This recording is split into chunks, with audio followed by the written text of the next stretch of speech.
جب کوئی نئی سیاسی جماعت بنتی ہے تو اس کے بارے میں سوچا جاتا ہے شاید یہ گیٹ نمبر 4 کی پیداوار ہے. ہماری جو مدر آرگنائزیشن ہے وہ جمعیت اہل حدیث ہی ہے. آپ میں سعد حسین رضوی میں کون سی کوالٹی آپ میں لیڈرشپ کی کوالٹیز نظر آتی ہیں ان میں؟ پنجاب کا جو ووٹر ہے وہ کبھی بھی اس امیدوار کو ووٹ نہیں ڈالتا جس کے ہارنے کے امکان ہو. سر اس وقت جو پاکستانی کنڈیشن چل رہی ہے اس کے بارے میں کہتے ہیں قانون کی تو درجیاں اڑائی جا رہی ہیں. میں تو یہ سمجھتا ہوں کہ یہ جو بیج خان صاحب نے بوئے تھے یہ وہی کاٹ رہے ہیں. جی السلام علیکم خواتین و حضرات، میں ہوں آپ کا ہوسٹ احتشام اللہ بہلیم اور آپ دیکھ رہے ہیں ڈیلی پوائنٹ.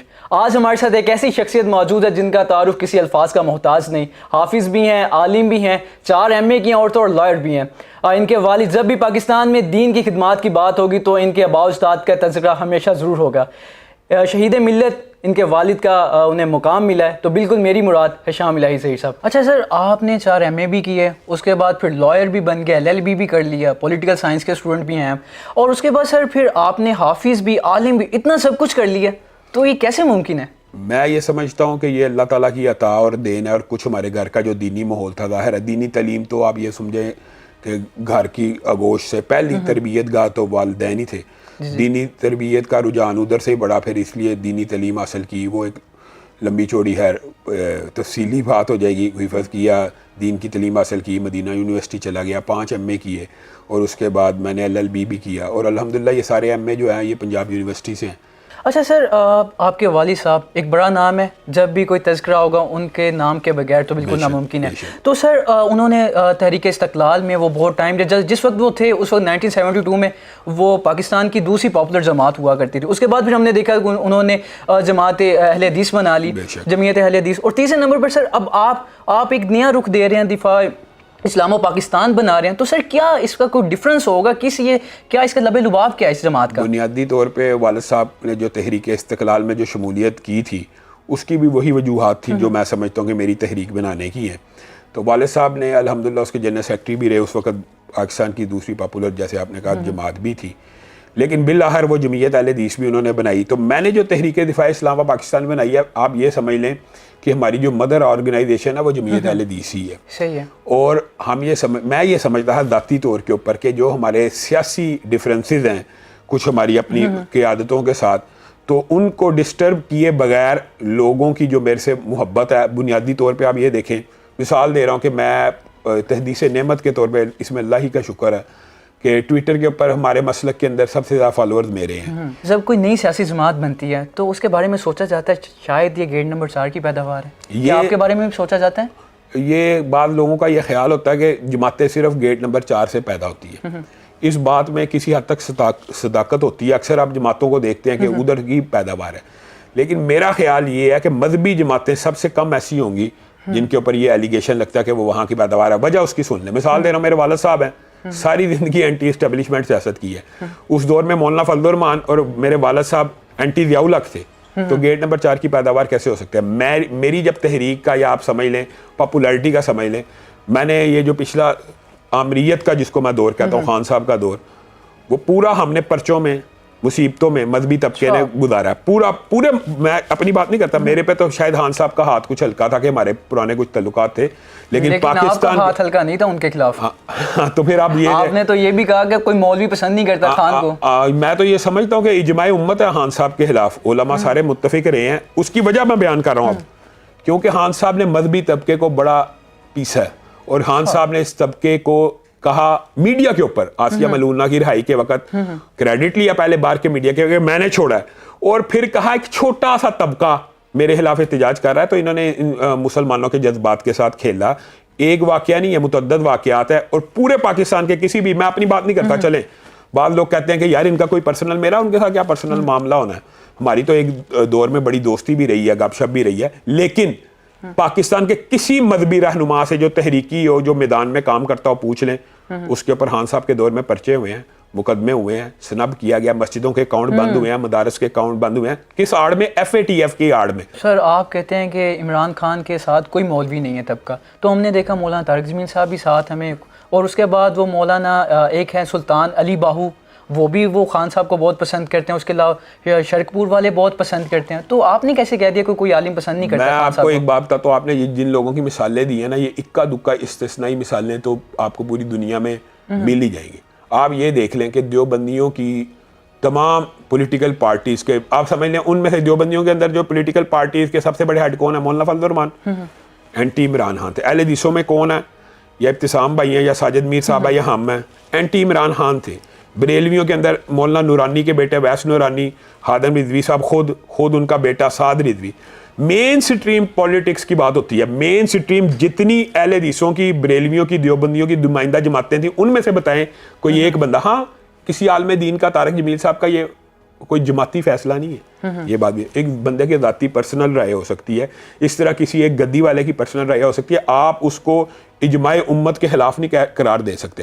سر تقریباً کوئی لاسٹ ویک ہم نے ایک آپ کی ٹویٹ دیکھی تحریک لبیک سعد حسین رضوی کے صاحب کے بارے میں, کہ آپ نے کہا کہ ان کے ساتھ کوئی ٹیلی فونک رابطہ ہو رہا ہے. کیا آپ کرنے کی کوشش کر رہے ہیں یا وہ بھی کر رہے ہیں, یا کمبائن کوئی ہو رہا ہے؟ بنیادی طور پہ جمعہ میں نے پڑھایا, اور جمعے کے فوراً بعد ہمارے ایک مشترکہ دوست ہیں طارق صاحب, صحیح ہے, ان کے موبائل سے کال آئی اور انہوں نے مجھے کہا کہ سعد رضوی صاحب بات کریں گے. میں اچانک مجھے یعنی آپ سمجھتے ہیں نا بندہ بیزی ہوتا ہے, میں اس وقت ذہنی طور پہ الرٹ نہیں تھا, میں نے نہیں پہچانا کہ سعد رضوی صاحب کون. پھر ان کے ساتھ جب 15-20 سیکنڈ گفتگو ہو گئی تو میں نے کہا سعد رضوی صاحب بول رہے ہیں. انہوں نے کہا آپ ظاہر ہے. پھر ہماری بات ہوئی تو بنیادی طور پہ وہ ہمارے ایک مشترکہ دوست نے بات کروائی اور بڑی تفصیلی گفتگو ہوئی. ان میں بعض بڑے حساس نوعیت کے معاملات تھے. 2 معاملات تو تھے جو میں پبلکلی بتا سکتا ہوں, اور بعض ایسی باتیں ہیں جو اس وقت پبلکلی کرنا مناسب نہیں ہے. انہوں نے مجھے اپنے پاس آنے کی دعوت دی, میں نے انہیں یہاں پہ آنے کی دعوت دی. پھر یہی طے پایا کہ یہ جو ملاقات ہے بہرحال اس کو ہم پینڈ کرتے ہیں. تو انشاءاللہ میری طرف سے بھی ان کو دعوت موجود ہے, ان کی طرف سے بھی مجھے موجود ہے, لیکن ہم یہ سمجھتے ہیں کہ یہ ہم جو ملاقات ہے اس طرح ایک دوسرے کے, آپ یہ سمجھ لیں گڈ جیسچر کے طور پہ, اگر ایک دوسرے کے ساتھ ہم جو اصولی باتیں ہیں, یہاں پہ مثال دے رہا ہوں, ان کے بھی کچھ ہو سکتے ہیں مطالبات, میرے بھی کچھ ہو سکتے ہیں. تو رمضان کے بعد انشاءاللہ ہماری ملاقات تو ہوگی, انشاءاللہ ہوگی. پازیٹیو ملاقات, میں تو یہ سمجھتا ہوں کہ یہ ایک بریک تھرو ہے اور پازیٹیو ملاقات ہی رہے گی. اور میں بنیادی طور پہ پہلے سے اس بات کا قائل ہوں, یہ بھی میں آپ کو بات بتا دوں. سراج الحق صاحب ہوں, جوید قصوری صاحب ہوں, وقاص بٹ صاحب ہوں, میں ان کو متعدد مرتبہ براہ راست بالواسطہ براہ راست بھی پیغام دیتا ہوں کہ آپ کبھی بھی معاشرے میں پاکستان کے اندر تبدیلی نہیں لا سکتے تنہا کوئی مذہبی جماعت. پنجاب خاص طور پہ, میں KPK کی بات نہیں کرتا, پنجاب کا جو ماحول ہے نا, پنجاب کا جو ووٹر ہے وہ کبھی بھی اس امیدوار کو ووٹ نہیں ڈالتا جس کے ہارنے کے امکان ہو. میں تو یہ تحریک لبیک کو بھی کہتا ہوں, جماعت اسلامی کو بھی کہتا ہوں کہ آپ تنہا اگر پرواز کرتے رہیں گے تو کامیاب نہیں ہو سکیں گے. ہمیں دیکھیں, یہ کون بندہ بات کر رہا ہے جس کو یہ پرابلم نہیں ہے. ہمیں یہ پرابلم نہیں, ہم تو اتحادی سیاست کرتے ہیں. ہماری پوری جماعت آپ کو پتا ہے نون لیگ کی اتحادی ہے, 2 سینیٹر کی سیٹیں, جتنی سیٹیں ہم لینا چاہے, ہم تو حصہ بقدر جسہ ہی ہوتا ہے نا.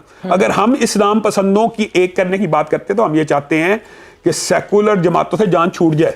سیکولر اگر مثال دے رہا ہوں یہ نہیں ملیں گے تو پھر مولانا فضل الرحمان یا ہمیں پھر سیکولر پارٹیز کے ساتھ اتحاد کرنا پڑے گا نا. آبویسلی یہ بات آبویس ہے. تو اگر یہ مل جائیں گے, ہم یہ سمجھتے ہیں کہ یہ ہمارا نظریاتی طور پہ بڑا مضبوط ونگ بن سکتا ہے. پھر پنجاب کا ووٹر بھی موٹیویٹ ہو سکتا ہے. میں یہ سمجھتا ہوں کہ خان صاحب اور مذہبی جماعتوں کی تبدیلی میں زمین آسمان کا فرق ہے. بوریا نشین بستر مدرسوں میں رہنے والے علماء جب اسمبلیوں میں پہنچیں گے تو آپ کو حقیقی تبدیلی نظر آئے گی. سر خیبر پختونخوا میں تو مولانا کی حکومت آئی تھی, کوئی تبدیلی نظر آئی تھی اس وقت؟ میرا خیال یہ ہے کہ اگر آپ خیبر پختونخوا کی اس دور کا جائزہ لیں تو خیبر پختونخوا کی تاریخ میں پہلا بجٹ تھا جو سرپلس ہو گیا تھا. یعنی آپ دیکھیں اتنی بچت تھی, اتنی کفایت شعاری تھی کہ پیسے, تب آپ کو شاید علم نہیں, سراج الحق صاحب وزیر خزانہ تھے KPK کے. ہاں جی, آپ ان کی اگر کارکردگی کا جائزہ لیں, یہی تو ہوتا ہے ہمارے معاشرے میں لوگوں کو صحیح ٹرانسلیٹ نہیں ہوتا کہ اس گورنمنٹ نے کیا کیا کارنامے سر انجام دیے. اور آپ یہ دیکھیں کہ کبھی آج تک پاکستان کی تاریخ میں ہوا کہ کسی صوبے کے پاس ایکسٹرا پیسے پڑے ہوں کہ لگائیں کہاں, صوبے تو مقروض ہوتے ہیں. تو یہ ہاں, تو پھر سراج الحق صاحب کے دور میں یہ وقت بھی الحمدللہ ایمانداری سے, امانت اور دیانت سے آیا, لیکن اس کو عوام میں ٹرانسلیٹ نہیں کیا گیا. مثال دے رہا ہوں, عورت مارچ نکل رہا ہے, کیا اس کے اوپر کسی اہل حدیث دیوبندی بریلوی کا اختلاف ہے؟ بے حیائی کے اوپر, زنا کے اوپر, ڈکیتی کے اوپر, چوری کے اوپر, فحاشی اور یعنی سود, مشترکات کے اوپر. تو مذہبی جماعتوں کو ایک ہونا چاہیے, تو ایک ہونا ہی ہوگا, میرا یہ ویژن ہے. نہیں ہوں گے تو پھر ہر بندہ اپنی کسی سیکولر پارٹی کے ساتھ اتحاد کر لے گا. آپ میں سعد حسین رضوی میں کون سی کوالٹی, آپ میں لیڈرشپ کی کوالٹیز نظر آتی ہیں ان میں؟ میں تو یہ سمجھتا ہوں کہ وہ پالش ہو جائیں گے. میری ذاتی رائے یہ, اگرچہ بہت سے لوگوں کی اس رائے سے اختلاف موجود ہے, لیکن میں کہتا ہوں کوئی بھی بندہ پالش تو یار ہو سکتا ہے. اس میں تو میرے خیال میں کسی بھی قسم کی چمبے کی بات نہیں. مطلب ابھی کوالٹیز نہیں ہیں, پالش ہونے والے ہیں؟ نہیں, میں یہ نہیں کہہ رہا کہ ابھی پالش ہونے والے ہیں. میں یہ کہتا ہوں کہ ان کو ایک موقع ملنا چاہیے, اور ان کے پیچھے اگر عوام کا دیکھیں ہمارا ملک جمہوری ہے نا, تو اگر کسی بندے کے پاس 25-30 لاکھ ووٹ ہے اس کو موقع دینا چاہیے, اس کو مین سٹریم میں لائیں تو صحیح. آپ ہو سکتا ہے ان کے غصے کے اوپر, ان کی سختی کے اوپر, ان کے سٹبرنس کے اوپر کنٹرول کر لیں. سر اس وقت جو پاکستانی کنڈیشن چل رہی ہے اس کے بارے میں کہتے ہیں قانون کی تو درجیاں اڑائی جا رہی ہیں, اس بارے میں کیا رائے رکھتے ہیں آپ؟ میں تو یہ سمجھتا ہوں کہ یہ جو بیج خان صاحب نے بوئے تھے یہ وہی کاٹ رہے ہیں, یہ سارے وہی ان کے اپنے بوئے ہوئے بیج ہیں. خود خان صاحب باجوہ صاحب کو اپنا باپ کہتے رہے ہیں, قوم کا باپ کہتے رہے ہیں, پھر اس کو گالیاں نکالتے رہے. خان صاحب اور خان صاحب کی پوری آپ سیاست دیکھ لیں, چودھری پرویز الہی پہلے ڈاکو تھا, سب کو پتا, شیر رشید چپڑاسی تھا, پورے پاکستان کے کرپٹ اور لوٹے اکٹھے کر کے ایک پارٹی بنائی تو وہ سارے دھل گئے, ان کے سارے گناہ معاف. خان صاحب نے بھی ایک کلچر ایسا پروموٹ کیا ہے کہ خان صاحب کے اوپر ایمان لانے والا ہی مومن ہے, یعنی خان صاحب کا ہر مخالف بے ایمان ہے اور خان صاحب کا ہر حامی پکا مومن ہے. اور انہوں نے اپنی نوجوانوں اور اپنی فین فالوئنگ کے دماغ میں یہ بات ڈال دی ہے جو بندہ میرے خلاف ہے وہ کرپٹ ہے, جو بندہ میرے خلاف ہے وہ بے ایمان ہے. اور ان کے اندھے مقلدوں کے اوپر بھی حیرانگی ہے, وہ خان صاحب کو پیمانہ معیار حق و باطل سمجھتے ہیں. بھائی یہ جو مقام ہوتا ہے یہ نبیوں کا ہوتا ہے کہ نبی کے اوپر جو ایمان نہ لے کے ہے وہ بے ایمان ہے, اور یہ سیاست ہے. آپ نے لوگوں سے یہی حق چھین لیا کہ اپنی مرضی کا پولیٹیشین چن سکے. آپ نے یہ کیا, یہ فاشزم ہے. اور قانون کی دھجیہ میں تو یہ سمجھتا ہوں خان صاحب اڑا رہے ہیں, گرفتار کرنے آئی ہے پولیس گرفتاری دے, قانون کی دھجیہ وہ اڑا رہے ہیں اور الٹا الزام دوسروں کے اوپر لگاتے ہیں. ابھی پچھلے دنوں انہوں نے یہ بات مشہور کر دی یہودیوں کے ساتھ تجارت کھل گئی ہے اسرائیل کے ساتھ. اتنے جھوٹی پارٹی ہے, جھوٹ کے اوپر کھڑی ہوئی ہے. وہ جس بندے کو خان صاحب نے باہر بھیجا تھا نا, جس کو صحافی کو بھی, اس کو چھوڑے, یہ جس یہودی نے ٹریڈ کیا متحدہ عرب امارات سے اسرائیل میں, اس کو پاسپورٹ خان نے جاری کیا ہوا ہے اور اس کے اوپر اسرائیل کا ویزا خان صاحب کی محنتوں سے اور کوششوں سے لگا ہوا ہے. ان کے دور میں اس بات سے متفق ہے کہ خان صاحب کہا جاتا ہے یہودی ایجنٹ ہے؟ میں ذاتی طور پہ پوچھ رہے ہیں, مجھے تو ان کے تانے بانے اس لیے وہاں پہ ملتے ہوئے نظر آتے ہیں کہ ان کی اپنی اولاد اشتباہ کی یہودی عورت پال رہی ہے اور بے نامی بیٹی ان کے ساتھ پھیر رہی ہے. اور ڈاکٹر اسرار حکیم سعید کے مضامین سے بھی اس بات کا ادراک ہوتا ہے کہ بہرحال یہ ایک لابی ان کے پیچھے. آپ یہ دیکھیں انہوں نے وہاں پہ مسلمان کے مقابلے میں یہودی کی حمایت کی ہے, اور پوری جب بھی ایسا کوئی معاملہ ہوتا ہے ان کو یہودی ریسکیو کرنے آتے ہیں. تو بہرحال ان کے تانے بانے. فنڈنگ بھی ہو رہی ہوگی آپ کے نزدیک؟ فنڈنگ کا کیس تو ہے آپ کے سامنے, وہ تو بہت سارے, لیکن آپ کے نزدیک کیا ہے؟ ہو رہی ہے. یہ ان کے پیچھے اس طرح کی لابیز کام کر رہی ہیں, ورنہ ہمیں خان صاحب سے کیا اختلاف ہو سکتا ہے؟ یہی تحفظات ہیں اور یہی اختلاف ہیں سارے کے سارے. اور میں یہ سمجھتا ہوں خان صاحب کی جو سیاست ہے اس کا جنازہ نکل چکا ہوا ہے. اور وہ سر وہ کہہ رہے ہیں کہ پی ڈی ایم کا جنازہ نکل چکا ہے. میں بہرحال پی ڈی ایم کا اسپوکس مین تو نہیں ہوں, لیکن میں آپ کو جو اپنی رائے بتا رہا ہوں کہ خان صاحب جتنا مرضی کوشش کر لیں, جتنا مرضی زور لگا لیں, ایک دفعہ بندہ مر جائے تو دوبارہ زندہ نہیں ہوتا. تو خان صاحب کا تو جنازہ نکل چکا ہے. اور یہ جو اسٹنٹ آپ کو نظر آ رہے ہیں, الیکشن ہو رہے ہیں, یہ وہ, میری ذاتی رائے یہ ہے کہ الیکشن بھی نہیں ہوں گے. آپ کو لگتا ہے کہ جان کو خطرہ ہے خان صاحب کی کو؟ وہ تو بار بار کہہ چکے ہیں کہ میری جان کو جو پولیٹیشین ہوتے ہیں ان کو خطرہ تو ہوتا ہی ہے, لیکن اگر میری ذاتی آپ رائے پوچھے کہ یہ جو پہلے حملہ ہوا یہ اس معاملے میں یہ حملہ وغیرہ سارا مجھے مشکوک نظر آتا ہے. واللہ اعلم خود ہی کروا لیا, مشکوک نظر آتا ہے. نہیں کیا لگتا ہے خود ہی میرا خیال ہے کہ اتنے زخمی نہیں تھے جتنی دیر پلستر ٹانگ پہ باندھی رکھا. وہ پلستر بدلتا بھی رہا ہے, اتنی دیر زخمی نہیں رہے. بہرحال کوئی نہ کوئی مسئلے سر خان صاحب کی تو بات ہو رہی ہے, اور ہم ان کی اپوزیشن پارٹی نواز شریف کے بارے میں آپ کیا رائے رکھتے ہیں؟ ان کے خلاف کبھی نہیں سوچا ہے, سنا کہ آپ نے ان کے خلاف کوئی بیان دیا ہو؟ سب سے پہلے میرے خیال میں ختم نبوت کے جو ترمیم ہوئی تھی, سب سے پہلا لاہور کا دھرنا ہمارا تھا. آپ کو شاید یہ یاد نہیں ہے, تب نواز شریف کی حکومت تھی, اور جب یہ بات آئی تھی کہ اسمبلی میں ترمیم ہوئی, سب سے پہلے دھرنا ہم نے دیا. سیکولر پارٹیز جو ہوتی ہیں نا مذہبی جماعتوں کے نظر میں پہلے بھی آپ کو کہہ چکا ہوں, سیکولر پارٹیز ایک جیسی ہوتی ہیں, اور سیکولر پارٹیز میں سے اپنی مرضی کی اتحادی پارٹی چننے کا انتخاب مذہبی جماعتوں کو بھی ہوتا ہے, اور پاکستان کے ہر عوام کو یہ حق حاصل ہے اپنی مرضی کا پولیٹیشین چنے.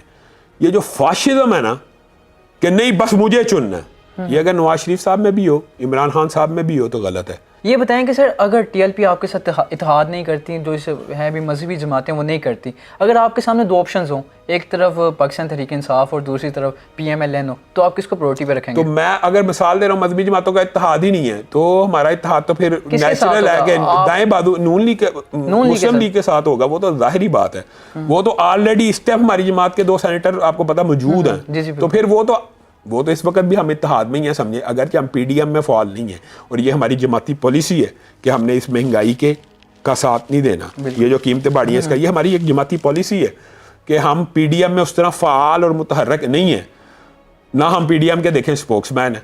لیکن اگر مذہبی جماعتوں کا اتحاد نہیں ہوتا تو ہمارا نیچرل الائنس، یا تو ہم انڈیپینڈنٹ لڑیں گے، ہم بھی انڈیپینڈنٹ ہو جائیں گے.